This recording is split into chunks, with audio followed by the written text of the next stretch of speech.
তো ভালো লাগছে। ঘি যায় তো বিরিয়ানিতে একদম। তো আমরা দেখতে পাবো তো নিশ্চয়ই একদম। তো চলো শুরু করো। ওই ঝরে ঝরে পড়ছে ব্যাপারটা হবে তো? অবশ্যই ঝরে ঝরে পড়বে একদম। ঝর্ণা পড়বে, ঝর্ণা পড়বে। যাও দাদা সবকিছু শুনলাম, এবার আর ধৈর্য কুলাচ্ছে না, দাও বিরিয়ানি দাও, দেখি বিরিয়ানি কেমন। একদম। পার্সেল নিলে কত পড়ছে? পার্সেল নিলে সেম দাম সেম না, পার্সেল এক্সট্রা কোনো দাম পড়ছে না। এক্সট্রা কোনো দাম পড়ছে না।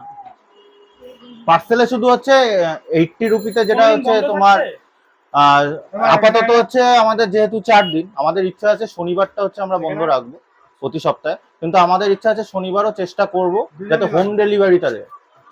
ওকে, মানে শনিবার আপাতত বন্ধ থাকে। বন্ধ থাকবে, দোকান বন্ধ থাকবে, আমরা হোম ডেলিভারিটা রাখবো, কারণ আমাদের হোমমেড হয়ে আসছে বিরিয়ানিটা। মানে দোকানে না পাওয়া গেলে বাড়িতে পাওয়া যাবে। হ্যাঁ, আর তোমাদের হোম ডেলিভারি কি হাবড়া অশোকনগরের মধ্যে? হাবড়া অশোকনগরের মধ্যে, তার হ্যাঁ ফ্রি ডেলিভারি আছে।